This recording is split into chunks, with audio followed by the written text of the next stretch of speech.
Good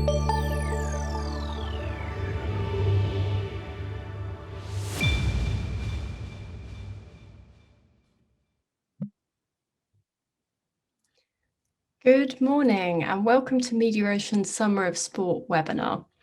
It's great to see so many people joining us today. My name is Rachel Lyle and I'm the Marketing Director for EMEA and APAC at Mediaocean. Now, this year we have a particularly special Summer of Sport due to rescheduling of large events like the Euros, Olympics and Paralympics. And with so much excitement around the return to live events, we'll be discussing the opportunities for advertisers.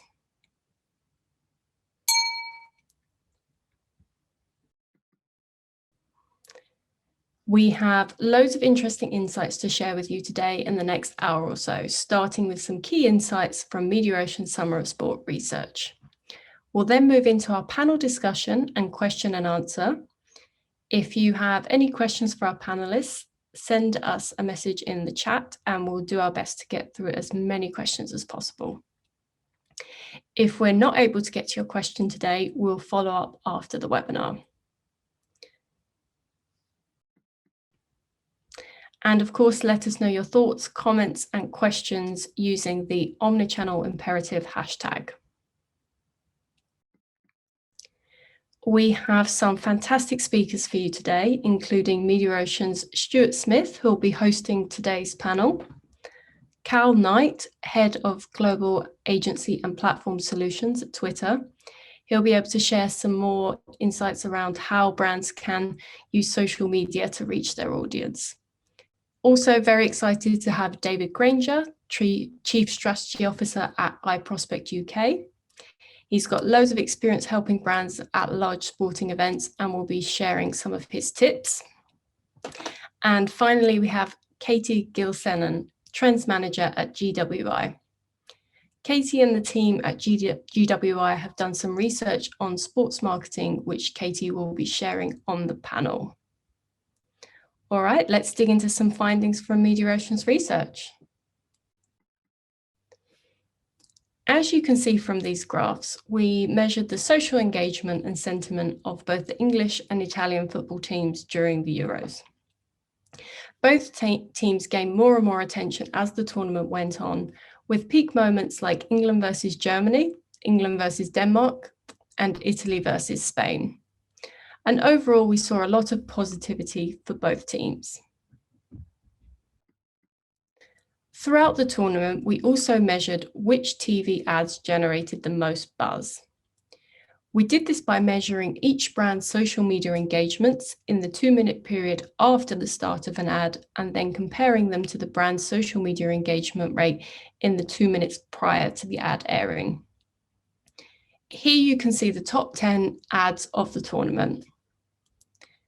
When you look at the ads that perform the best, a few things stand out. We found that ads featuring celebrities performed particularly well, like Paddy Power with Peter Crouch and Deliveroo with the England team. But we also saw a lot of ads that focused on bringing people together, unifying across borders, like Heineken and Booking.com. Generally, this was quite a big theme in the Euros ads. Now, the Euros may be over, but we still have the Olympics and the Paralympics to look forward to. Ahead of the Olympics, we measured which brands had the biggest audience overlap with the Olympics accounts on social media. We measured this through likes, comments, and retweets. As you would expect, brands like Puma and BT Sports were closely linked to the Olympics, as well as were teams like Team GB. What was surprising was that there was also a strong connection between the Olympics and fashion brand Valentino. What does this mean for brands? Well, if brands were to do the same thing, they'd uncover new audiences, extend their reach, and be able to target people who are most likely to engage. It also gives them the opportunity to find cheaper alternatives to viral topics. I hope you found these insights interesting. They're all part of our Summer of Sport report, which has more tips and recommendations. We'll be sharing a link to the report at the end of the webinar, so stay until the end for the details. Now it's time to hear from Stuart and our panel. Firstly, I'd just like to thank David, Cal and Katie for joining me today. I'd like to thank all of you that have dialed in to listen to the four of us discuss and debate and explore some of the challenges and opportunities facing marketers and brands during what has been, I think, what will continue to be a very emotional, very eventful and very passionate summer of sport. And what a summer of sport it's been so far. So I have to say well done to the England team for reaching the final, and obviously congratulate Italy for taking the trophy back to Rome. Quite a unique event as well in terms of the fact it was played all across Europe. But we've also had Wimbledon, we've had the Copa America, we've got the NBA and Stanley Cup finals in the US. A Lions Tour is about to start in South Africa. The Golf Open is underway in Kent. And then what I think is probably the biggest sporting spectacle will start in a matter of days' time with the Olympics in Japan. And then following that, we've got the Paralympics as well. So, massive events, huge opportunities for brands and marketers and agencies.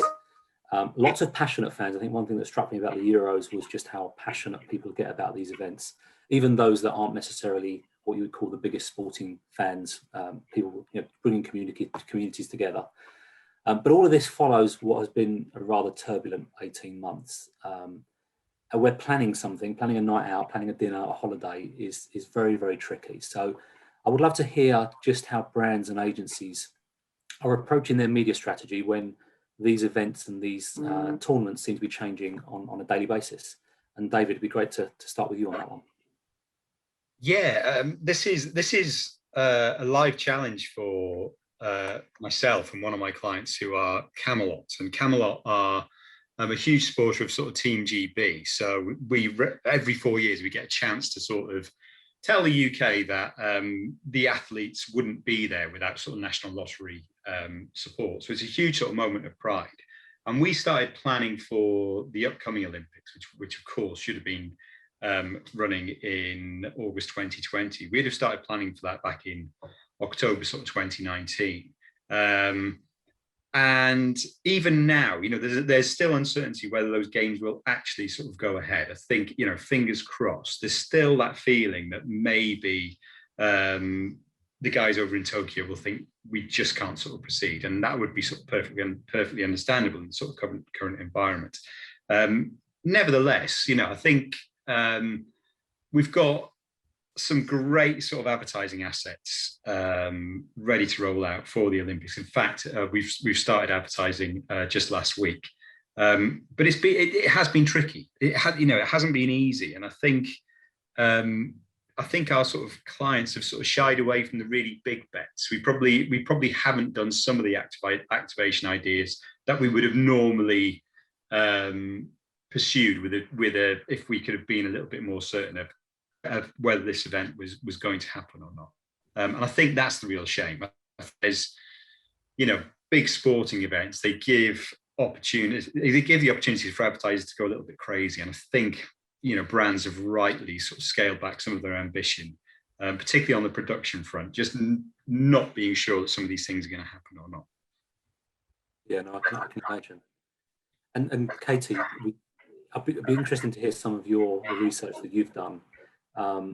In terms of, as David said, these will be huge opportunities. Obviously, there's some concern around whether these tournaments will take place. But there's an opportunity to connect to some really passionate fans during these tournaments, as well as new fans that get drawn into these events. So we'd love to hear in terms of how you think brands can really connect with sports fans. Yeah, absolutely. I mean, I think that's $1 million question, really. And I think for brands and marketeers, obviously, knowing where sports fans spend their time is really important. But to really connect with fans, they've got to go one step further. They need to really understand what matters to fans, what drives them, understanding what makes them tick, and really help brands create more meaningful relationships. And with our data, brands can essentially get a 360-degree view of sports fans, which will help to inform brand and marketing strategies. So if we take younger sports fans, for example, whose spending power we know will only increase in the next few years, they really want brands to focus on CSR efforts. So Gen Z, for example, are far more likely than older sports fans to say that contributing to the community is important to them and helping the environment is important to them. they're also far more likely to say that source is too male dominated as well. And when looking at people who follow athletes on social media, this audience specifically skews quite young, which shows that athletes have a distinct impact on young fans.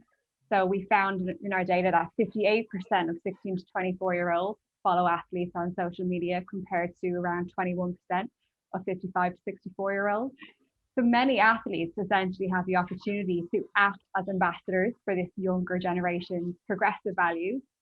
This isn't something new necessarily, but we're definitely seeing more athletes being bolder in their altruistic values. And I think a good example here would be footballer Marcus Rashford campaigning to end child food poverty in the UK last year. We've seen Raheem Sterling speak up on racial inequality. And we've seen honestly lots of outrage off the back of the Euros and the racial abuse that was hurled at English players, which was absolutely vile. And most people won't tolerate this kind of behavior. Naomi Osaka is another example of someone who's garnered a mass of followers on social for being so outspoken on mental health issues and also on racial injustices as well. And I think really the bottom line here is that winning over these fans of the future means representing their values, because essentially young fans now have a whole host of new expectations from brands that just really weren't there in the past and we haven't really seen before. Yeah, I think it's interesting now that people will, the individual is as important now as the sport and the team. 100%, definitely. Yeah, and it's interesting. I was going to think about this question a little bit later, but it just reminded me of the bit in the Euros, the non-pitch related piece in the Euros. One of the big events was Cristiano Ronaldo. So Cristiano Ronaldo, not on the pitch, was being interviewed. And for those of you that haven't seen one of the interviews in the Euros, there's always these two Coca-Cola bottles strategically placed in front of the manager or the player. And Cristiano just sort of moved them to one side and said simply, you should be drinking water. And obviously, people follow Cristiano. He's got a massive following, and he can do that. But what was interesting off the back of that was what IKEA did, which was let's rename one of the water bottles, one of their reusable water bottles, to be called the Cristiano. Which I thought was fantastic. And going to your point around, off the back of the tournament, it was great to see the Nationwide coming out, renamed as Nation's Pride. So it'd be interesting to hear actually from you guys as to how brands could and should be more reactive to these real-time events. Anyone got an opinion on that? I think, yeah. I mean, I think what's interesting is that on Monday, it was evident that a lot of brands who wanted to advertise, who wanted to sort of take advantage of Sunday night's results, sort of win or lose, they had sort of two different types of sort of copy prepared. So a lot of that stuff is pre-planned. There was something that sort of B&B agency did with Carling around the sort of 2010 World Cup, where they actually ran a sort of live TV ad which reacted to the England score. Some of you will remember that sort of Carling had this sort of big campaign called sort of Carling Mates, and one of the ads was a guy sort of turning up in the middle of the desert and distributing water bottles. But on this occasion, after the England game, he turned up on his camel and he actually sort of read them the score of the game that had just appeared. So he was telling them the result, and this was immediately after the sort of final whistle. And the B&B, the creative agency, they had to record something like 400 iterations of what the score could sort of possibly be, and they did it 3 times after each England game in the 2010 World Cup. So I think it's possible to sort of be reactive and probably have a lot more fun than we sometimes give ourselves sort of credit for. We should, the big sporting events, they're sort of prime opportunities to have a little bit more fun with advertising, and I think I think that's what sort of people really want to sort of lean into at this time.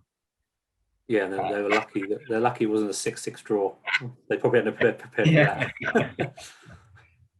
I'd agree with what Dave said. So what we have seen, well, regardless, any social activation, whether it's sport related or just any type of event, you have that scenario plan if you really want to take advantage of the conversation. So, I mean, that's the first and foremost thing you need to do. Be nimble as a brand. Make sure that you have iterations of creative. Make sure you have thought about the pre-planned events. There will always be a score. There will always be a loser. There will always be a winner. So making sure that you're conscious of that. But I think more important than ever now, because that's consistent no matter what year you're in, is being in tune with the tone of the consumer. And regardless of which sport you align yourselves to, you live in a country that's either, you know, on an upswing or a downswing in COVID right now. And for the vast majority of the world, you know, we're not in a good place. So it's still, there's a light, but it's very far away for many folks. So making sure that the tonality of your content and your message is uplifting, is joyful. For Twitter, we've done some recent studies around the Olympics and sport in general. And year over year, I think last month, we've seen overall tweets, 11% increase in just positive sentiment. People want to be happy. They want to rally around something that gives them joy, because their life, you know, is not filled with as much of that anymore as it used to be. So, I mean, sport gives them that ability. You know, 70% of our users want brands to align with that joyful content. They want them to be more playful, less serious. I think for the first time, brands having a sense of humor, being funny, being joyful is the first time that it's eclipsed being informative. So usually consumers want brands, if they interact with them on Twitter, just tell me what I need to know, right? Tell me the sale date, tell me the product benefit. Now that's number two. Number one is make me feel happy, make me feel something other than what I feel right now. So I think brands need to not take themselves too seriously. We saw that with Doritos in the US around the Olympic trials. I think that was a really great execution, but also scenario plan. Make sure that you have the right content and you're anticipating what could go right and go wrong. I mean, Twitter obviously was buzzing over the last 4 weeks during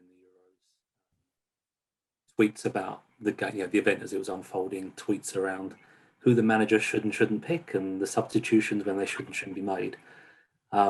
I did see a good tweet actually from the Royal Mail, which was a ball wrapped up in like an envelope, and it just had home written on it. So it was a football in an envelope that said home. In the UK, we talk about football coming home. It didn't come home; it went to Rome. But it was still, going to your point around humorous. Even brands like the Royal Mail, which probably you wouldn't say is the most humorous brand, took advantage of that during these sporting events. I thought it was really good to see. I loved, particularly on Twitter anyways, I was following the social posts from people on Volkswagen's mini car, which like brought the football onto the pitch. And I've never seen social explode in such a way. Like people were petitioning to get this like mini car for every game to carry the ball out for every single match going forward. And I was like, this is genius. Like that's effective marketing for me. So I really enjoyed those posts.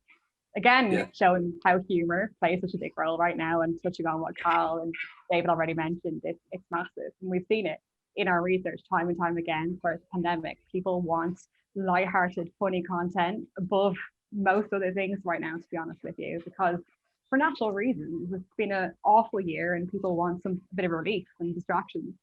So, yeah. No, absolutely.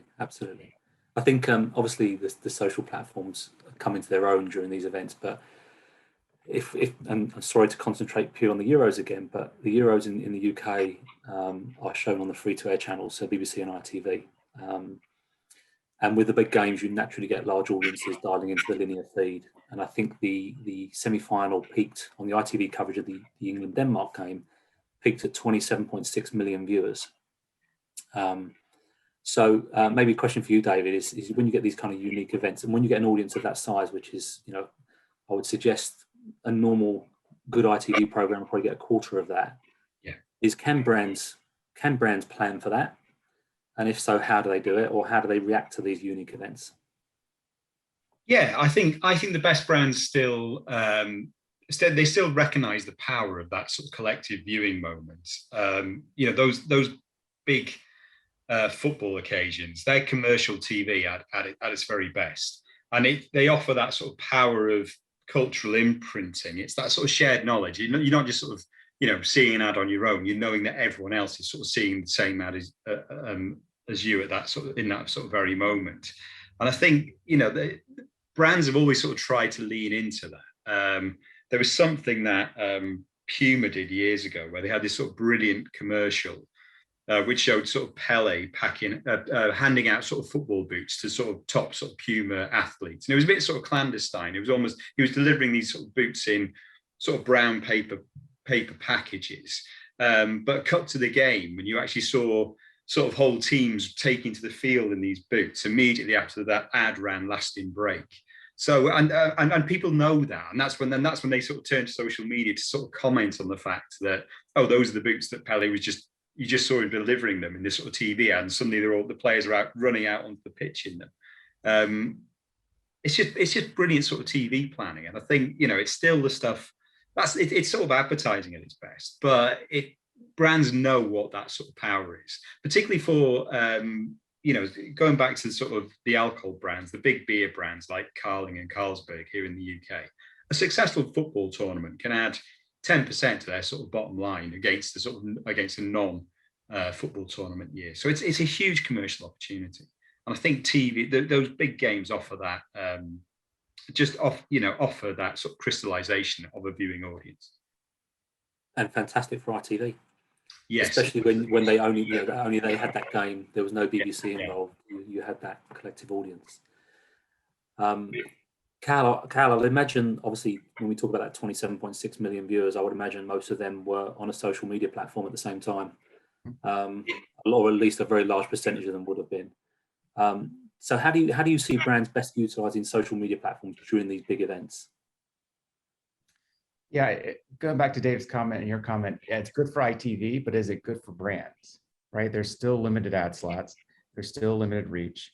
Not limited reach, but there's still a limited amount of inventory to buy. And what we're seeing globally is that television is sold out in many different markets. And so the need for the second screen, which is the first screen for a lot of different Gen Zers and millennials, is even higher. So what we've seen through that is, you know, Twitter is the #1 place for second screen sports content. We are the preferred social partner when it comes to finding updated news around the Olympics, and that's recent data as well. So we've seen over the past year a 59% increase in our sports fan audience. That's not tweets and tweet volume, that's unique authors that have joined the platform, new users, lapsed users that are back on the platform, and they are tweeting about sport.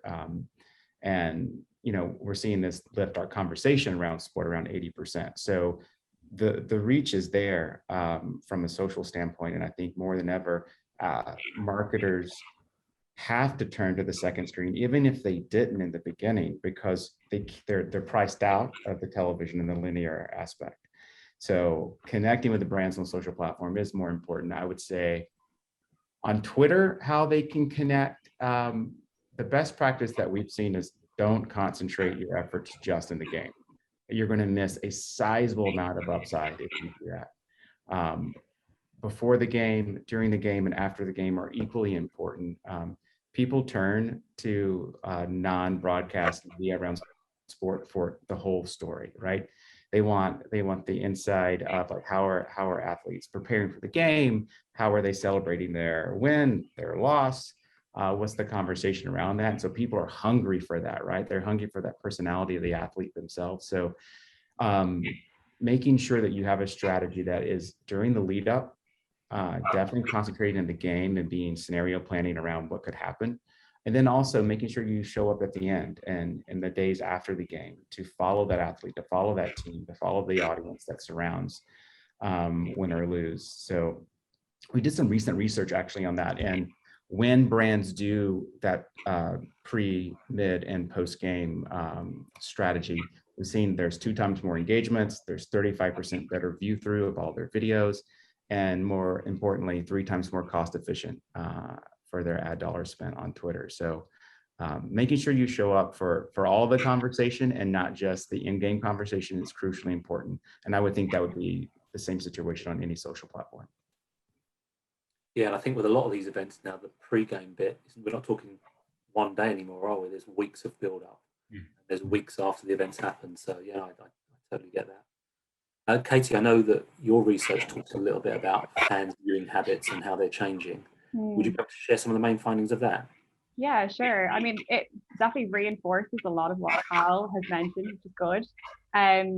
With our data, we've seen that over the past 2 years, like watching sport on broadcast TV has steadily declined, while online formats have grown. And during the pandemic, there's definitely no signs of that slowing down. So it's something that's here to stay. I think from our data, we've noticed that there's important regional differences take into account. So, for example, among sports fans in countries like Philippines, Thailand, and Indonesia, online formats are actually more important than as a popular medium for viewing sport, while in other markets, broadcast TV still remains the go-to medium. And as a result, what we're seeing is just more multi-channel engagement, as Cal touched on. And for example, with the Olympics fans, around 2/3 watch sports on TV at least once a week, and over half watch sports online at least once a week as well. At the same time, they're turning to social media while they're watching sports. They're browsing the internet. Around 60% of Olympic fans do this while they're tuning into sports. And I think what this really shows is the opportunity to connect with fans extends far beyond the game itself. I mean, that's only really a small part of it. And I think it's digital channels like social media that will really help to create more of these moments to connect with consumers post game, to drum up excitement. And on top of this, the financial potential for brands and sponsors in this space is clear, as around half of sports fans use social media to find new products and to find new brands and products to buy. And I think given, the switch of the Olympics being, without any spectators or anything like that, I think this really shows how important a multi-channel approach will be to reaching fans when stadiums will be clear. So I think it's definitely, the digital approach is going to be the staying power with the pandemic and, moving into 2022. Thank you. It's interesting because it just made me think. I know in the Premier League, I think it was last year or the year before, we've started to see Amazon showing live games now, and Netflix, for example, obviously don't have live games, but launching and investing a lot in sporting documentaries. There was the one, I think it was The Last Dance with Michael Jordan. There's the ones that follow the Manchester City, the Tottenham ones. Even some of the lesser teams are drawing big audiences, like the Sunderland documentary. Can brands and agencies take advantage of that? Can they plan around some of these documentaries that are being recorded by the likes of Netflix? I feel like you're setting me up, Stu, because we've talked about this. So I'm gonna show my Wrexham shirt because TikTok have just become a sponsor of sort of my hometown Wrexham FC. Now, for the viewing public, Wrexham FC, they're a rubbish football team. They're not even in the sort of football league, but they've just been bought by Rob McElhenney and sort of Ryan Reynolds. Sort of Hollywood royalty who want to make a documentary about this rubbish football team and take them on this sort of rags to riches story. And as a consequence, they've drawn the attention of sort of big sponsors like Expedia and sort of TikTok who recognise there's going to be a documentary and that it's proper exposure for the first time ever. So I think there are different ways that brands can sort of move into sports without necessarily going to the sort of financial outlay of sort of sponsoring a major tournament like a World Cup or an Olympics. Sounds very similar to an Apple TV show that's currently on. I will say another way that they can, that's really interesting, and I love that. Most of these documentaries that are happening right now are not ad supported. So there is a need for people to get their comms out into an audience that is engaged. So, I mean, that's the beauty of Twitter and TV. I mean, go hand in hand. It's a match made in heaven. So we see the volume of that conversation, start to peak when those shows drop, when they start to take hold. So making sure you just have a keyword strategy, making sure you have a TV targeting strategy, and you can actually surround yourself with that audience who's like very much enthused with these sports documentaries, with these types of programming, regardless if they are ad supported or not ad supported. Yeah, some of these documentaries have been massive, and you can see if you go onto the social media platforms, people are talking about them, just the ups and downs and getting behind the scenes into actually what goes on with these sports stars and these sporting teams is fascinating. So yeah, it's very interesting. And we did ask people to submit questions before joining. So there was one question around TikTok, so it feels like the right time to ask it. It's not specifically about TikTok. It's around Chinese brands advertising at European events. And the reason I say TikTok is TikTok, along with Alipay and a couple of others, were event sponsors for the Euros, and we had Oppo at Wimbledon. And I think it's fascinating with TikTok, because if I go back to the last Euros, which was in 2016, there was no TikTok. I think they were months away from even being, launched in China as Douyin. I think I butchered the pronunciation, but that's, so they've come from nowhere, and they've become the lead sponsor, not only at the Euros, but the lead sponsor of Wrexham Football Club on the shirt as well, which is fantastic. So the question from the audience was, do you think we'll start to see more Chinese brands at these European competitions because of their global reach? And is there an opportunity for Western brands to do the same in China?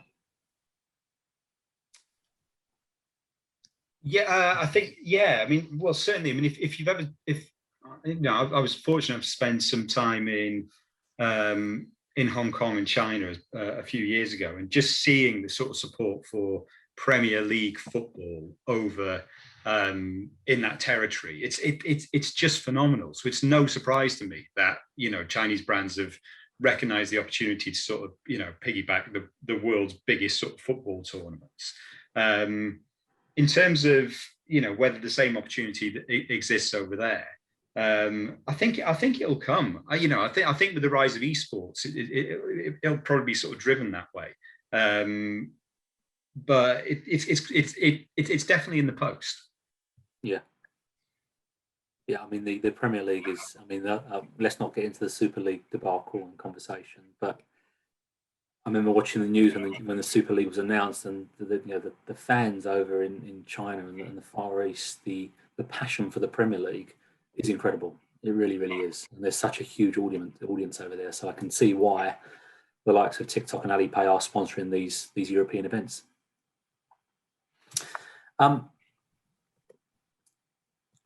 We talked about, obviously, we talked about TikTok. It's a massive brand. They can afford to sponsor the Euros. They can have potentially, some of these other brands we talked about the 27.6 million. I think ITV commanded up to $500,000 for a 30-second spot in the ad break. Would love to get your view on some of the smaller advertisers. What can they do around these big events? Is it a case of just sponsoring smaller events, or is there things they can do around these big events, and how they should go about that? Yeah, for Twitter, I think that's very much one of our strong suits. You don't have to be an Olympic sponsor or a sponsor of the Premier League to take advantage of the conversation that's happening around it. Obviously, there's some sponsorships that they're locked out of because they're not sponsors, but a lot of the conversation that happens is targetable without that. So I think the smaller brands, just making sure they have a social strategy outside of just Twitter as well, capitalizing on the conversation around these events is really important. That's the easiest way to get an engaged audience without spending the $1 billion to sponsor a league. Yeah, I think that's right. I mean, we a lot. God, I think it was around the 2014 World Cup. Although I was working with Continental Tires, who were a World Cup advertiser, but they had no money to activate the sponsorship outside of the money that had already been sort of sunk into that sort of partnership. But what they did brilliantly was they activated on Twitter. We actually ran a competition called Conti Predicts, where we got people to sort of bet on certain outcomes based on sort of Opta stats. So how many passes Iniesta was going to make in the game and things like this. And it's, I think, going back to sort of Cal's earlier point, all you're doing is you're asking people to do something they're already doing anyway. People like talking about the sort of players on Twitter and like commenting on how good a sort of player is performing. And with a player, with a Spanish midfielder like Iniesta, he actually would make about 84 successful passes over the course of the game. It's phenomenal when you think games only sort of 90 minutes long. But we were getting people to sort of bet on the outcome of these games, and we were offering sort of World Cup tickets as a prize because they were an official partner. But what's interesting is that before we presented this idea to the client, we tested it with proof of concept. We just gave away a FIFA game that we had lying around the office, and people still engaged with it. So even though they weren't, we were just sort of showing Continental Tires that it would work as an idea. So you don't have to be an official partner to be able to do these games, as long as you're sort of playing by the rules and not sort of stepping anyone's toes in terms of a sort of official rights. There's plenty of ways that sort of social media can help activate for smaller brands. Yeah, no, absolutely. I think, and I know it's different, but sports betting is massive now. You just, yeah. The brands are very good to say, you know, it's half time, the next scorer, put your bet on now. It's incredible, and it's dangerous at the same time, I must add. So dangerous for your pocket, but it's very interesting. I was just thinking there, we were talking, Katie, you touched on it, and Cal, you touched on it, about the sort of the individual, the athlete. Just a question off the top of my head here. Do brands, is that as important now? Are brands now thinking less so about the event and more about the actual individual? You know, your Cristiano Ronaldo's, your Usain Bolt's, you know, there's all these, they've got massive following. Is that as important to brands now as, you know, is the individual as important as the event? I mean, yeah, I would say so. So definitely a lot more than what it was in the past. I think, you know, touching on the findings that we found in the report, especially for younger consumers, when there so many are following athletes and so many relate to athletes, and for me, that really shows that athletes can stand for a lot, and really are the main source of connection on like a personal level for consumers. So the team as a team is great. The league is, you know, the league, but for the individual, it's more on a personal, emotional level, I think, because you relate to them, don't you, and what they stand for. And I think when you see kind of the positive, you know, efforts that a lot of these athletes are making in different spaces, whether it's not tackling racial injustices or other matters like environmental initiatives or whatever it might be, I mean, it matters for consumers. They know it matters. Our data shows it matters. So I think I would say, yeah, I would say they are just as important now. Yeah, I would say even more. Yeah, if you zoom out and just take sport out of it, just influencers in general for millennials and Gen Z, it's huge. I mean, brands are rallying behind that for just selling daily soap. So yeah, absolutely. I think you're seeing the paradigm change a bit, especially here in the US, where we're now giving college athletes the ability to monetize their image and their likeness for the first time. And that was like the sacred institution of like, no, it was about the team, they're not paid.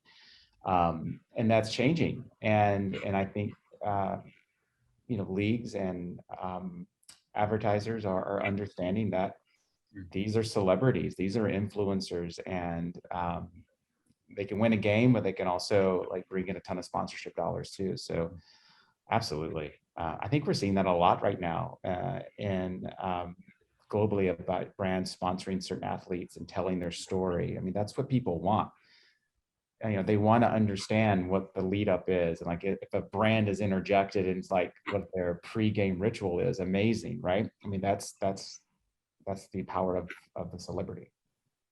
And I think, just to echo Cal's point, it's sometimes easier for you know, sort of college athletes or, you know, sort of second tier players. You know, once you get out of those sort of mega bucks deals with the very sort of top athletes, some of the brand endorsements that they get from their shoe supplier, they're pretty skinny. They're not that generous. You know, they can probably sort of make money from their own sort of fan bases than they can from a sort of brand endorsement, and that's the sort of real shift that's sort of happening in sport at the moment. Yeah. No, I think it's interesting. I think because certainly with the Olympics, you know, I think people want to see their favorite athlete. You know, I think everyone wants to see a Usain Bolt run, regardless of whether your country is represented or not. It's about that particular athlete.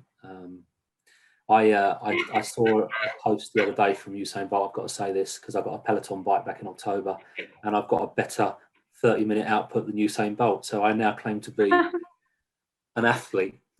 Which, if you know me, you know I'm not, but I'll claim to be one. So just to finish off, just touching with the Olympics, it's only obviously days away now. Is there opportunities for brands still to be involved in these upcoming events, and how's the best way to do that?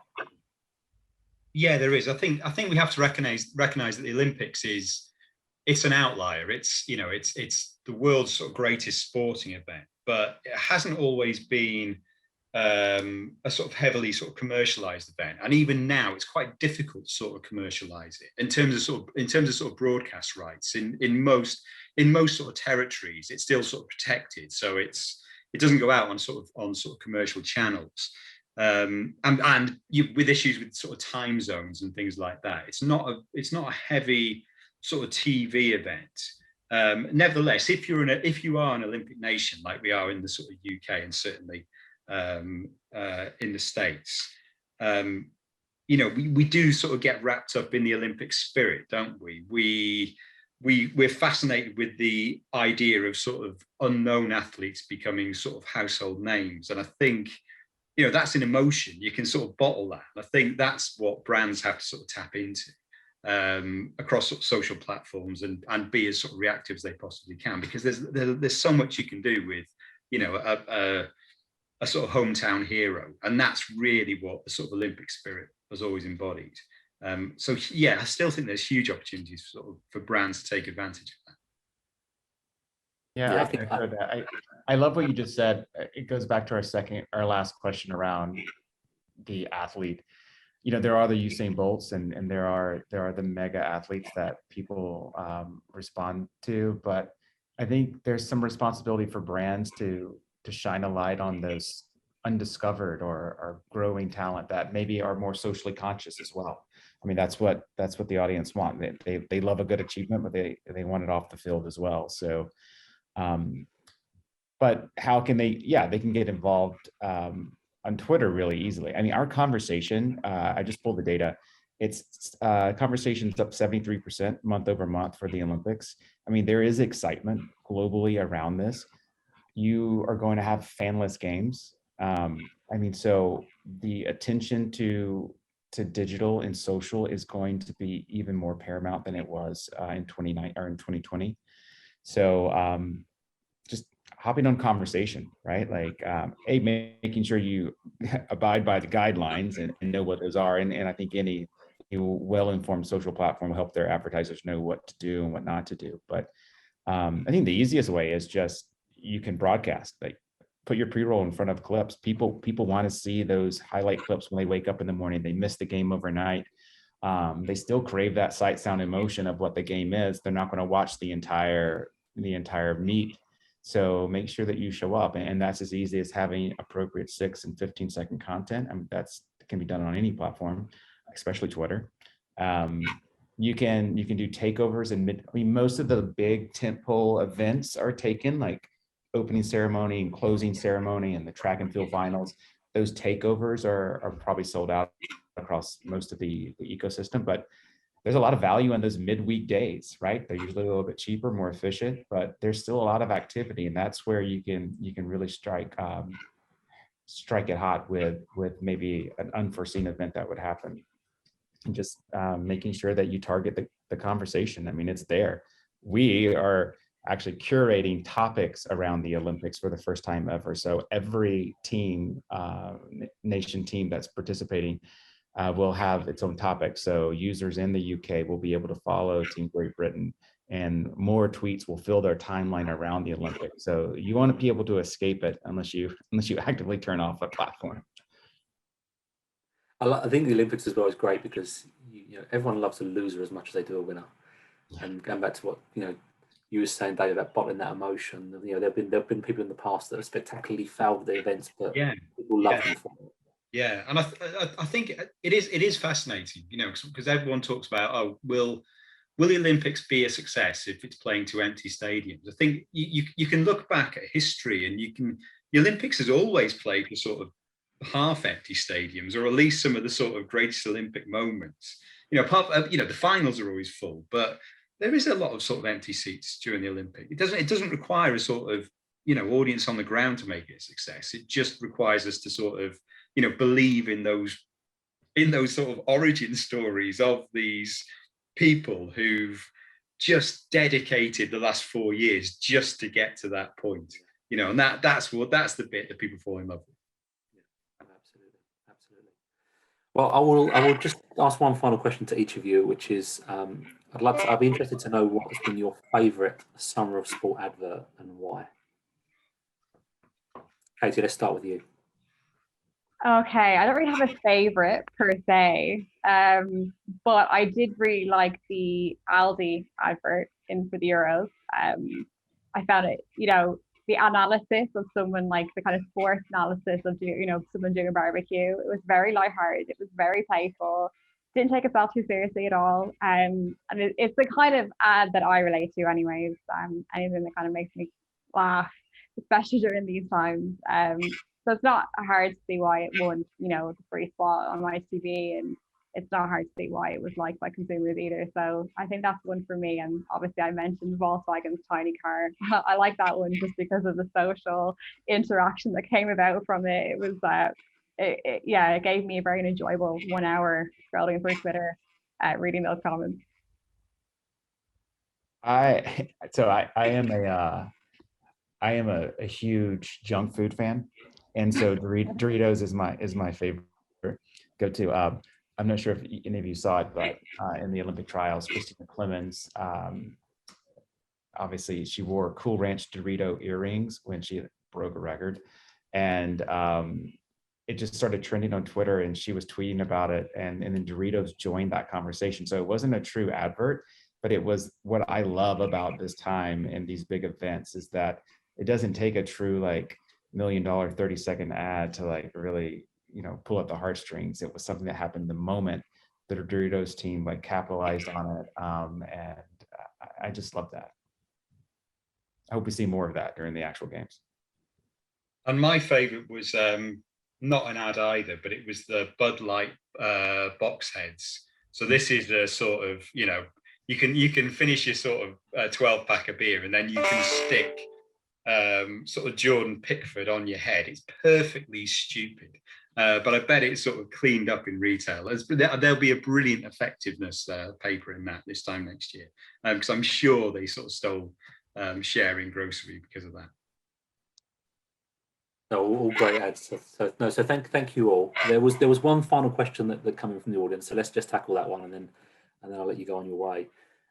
It was around brands supporting the LGBTQ plus community, which was great to see, both brands and players. But VW were told by UEFA not to use rainbow advertising in Russia and Azerbaijan. As I mentioned earlier, these events were played across Europe. So the question is, should brands take action on key issues facing society? And if so, how do you lead purposeful change? So I don't run a brand, so I will answer this personally. But as a consumer, as a millennial, I spend my dollars and my currency wisely, and like which brands that I support. And I think it's just as important for a brand to be socially conscious as they are in the business world. So for me, yeah, I think brands should take action on that. I mean, UEFA is going to change when the dollars stop, right? I mean, money does speak in a lot of these sponsorships and a lot of these decisions. So if a brand takes a hard line, then yeah, I think they should. I think that's the only real change that we're going to see. I mean, I recognize there's two sides of every opinion and every social issue, and every side thinks they're right. So unfortunately, that's a hard choice for a brand to make because they could alienate some of their base. But I think, especially with Gen Zs, staying silent is just as bad as speaking up and choosing the wrong side, if you will. So I think brands need to be more involved and choose where they spend their dollars and what they support. That's my opinion. Yeah, I completely second that for sure. I think brands that stay silent and just sit on the sidelines, they're missing a beat massively. And then you end up risking alienating like really, progressive consumers, younger consumers, and that's consumers of tomorrow, who expect this from brands, and they will look for it. They will, it's not just about price or anything like that anymore. People do look for other qualities. So I completely agree with Carl. I mean, when we look at Gen Z, they're very, very vocal. So if they're unhappy, they'll say it, they'll speak up, they'll post on social media and Twitter and God knows where else. And, I think being part of something positive, for future generations is, what brands should aspire to do. Yeah, no, I totally agree. I think if you look at institutes like UEFA and FIFA, the way to change them is the money, and the way for the money to stop is the brands to stand up and make that stance, even as difficult as it is. I totally agree with what you both said. Look, thank you all. It's been a pleasure to talk to you all, and much appreciated. So thank you. Thanks for having us. Thanks, Stuart.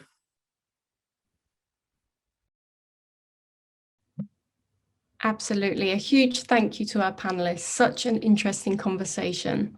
Love the discussion around focusing on the human stories of these events and not just peak moments, and thinking about before, during, and after. If you'd like more insights, you can find them on our Summer of Sport hub at mediaocean.com/Summer of Sport. There you'll find articles, infographics, and a new report. So thank you for taking the time out of your day to join us, and we hope to see you again soon.